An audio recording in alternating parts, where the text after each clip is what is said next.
کچھ ہم سن رہے ہیں کانوں کو یقین نہیں آتا. یہ صلح حسن کو منسوخ کر دیا. وہ کہہ رہے ہیں صلح منسوخ ہو چکی ہے, شرائط پہ عمل درآمد نہیں ہوا. آپ ذرا بیان فرمائیں. بسم اللہ الرحمن الرحیم.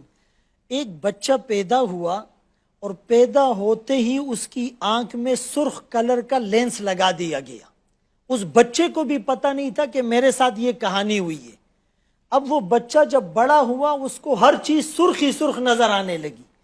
لوگ اس کو کہہ رہے ہیں یہ ہری ہے, یہ پیلی ہے, یہ سفید ہے, یہ بلیک ہے, لیکن وہ ساری دنیا سے لڑنے لگا کہ ساری چیزیں سرخ ہیں.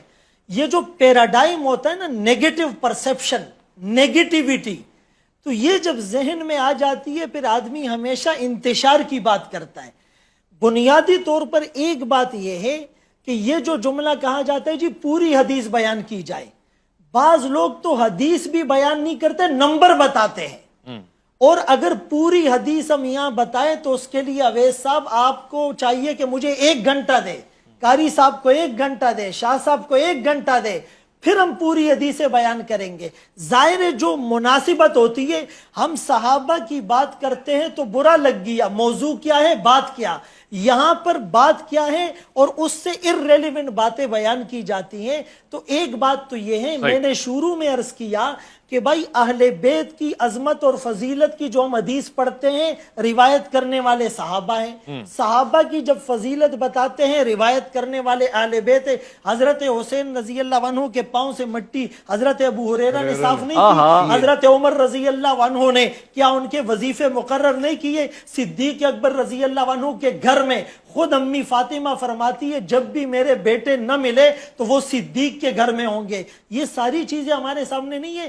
دیکھیں حضرت علی رضی اللہ عنہ کے بارے میں آقا کا یہ فرمان بالکل بجا ہے کہ کچھ لوگ بغض علی میں اور کچھ حب علی میں دونوں گمراہ ہو جائیں گے.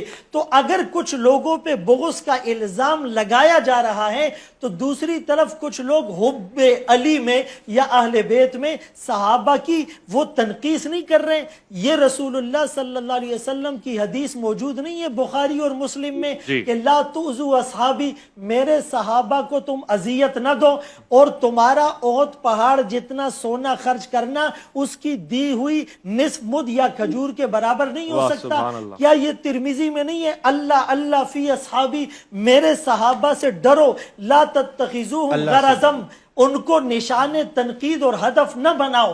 لوگ ان سے محبت کرتے ہیں میری وجہ سے, لوگ ان سے بغض کرتے ہیں میری وجہ سے. قرآن کریم میں یہ جو سورہ فتح کے آخری رکوع ہے, اشداء علی الکفار رحماء بینہم تراہم رکعا سجدا, آگے کیا ہے, کان کھول کر سنیں, یبتغون فضلا من اللہ ورضوانا. یہ قرآن سرٹیفائیڈ گارنٹیڈ بات نہیں کرتا. تراہم رکعا سجدا یہ گارنٹیڈ بات نہیں ہے. سیماہم فی وجوہہم من اثر السجود یہ گارنٹیڈ باتیں نہیں ہیں. تو کہنے کا مقصد یہ ہے کہ حضرت علی رضی اللہ عنہ, حضرت حسن اور حسین اہل بیت, ان کے فضائل ہمارے ممبروں سے بیان ہوتے ہیں. اب کوئی وہاں آتا ہی نہیں ہے اور اس کو سننے کے لیے تیار ہی نہیں ہے تو وہ ایک الگ بات ہے. عظمت صحابہ کی بات اگر کسی کو بری لگتی ہے تو یہ ڈنکے بجتے رہیں گے.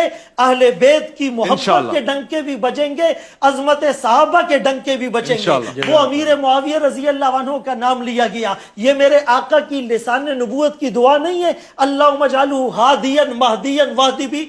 میرے آقا نے نہیں کہا اس کے سینے کو علم سے بھر دے, میرے آقا نے نہیں کہا پہلا بیری بیڑا حضرت معاویہ تیار کریں گے. یہ کاتبین وحی کے سردار ہے, 50 لوگ کاتبین وحی تھے, اللہ کی وحی کو لکھنے والے, ان کے سردار امیر معاویہ رضی اللہ تعالیٰ عنہ تھے. ان کو کرٹیسائز کر کے ہم غیر محسوس طریقے پر وحی کو مورد الزام نہیں ٹھہرا رہے. تو یہاں محبت کی بات ہو رہی تھی, خام خواہ اس کو ڈائیورٹ کرنے کی کوشش. کوئی صلح ختم نہیں ہوئے, اسلام قیامت تک صلح کا درس دیتا ہے. وَإِن طَائِفَتَانِ مِنَ الْمُؤْمِنِينَ اقْتَتَلُوا فَأَصْلِحُوا بَيْنَهُمَا. یہ قرآن کا حکم, کوئی اس پر مہر لگا سکتا ہے کہ یہ آیت صرف اس دور تک تھی؟ قرآن ویلڈ ہے اور قیامت کی سورج تک ویلڈ ہے. بہت خوب, بہت شکریہ مفتی.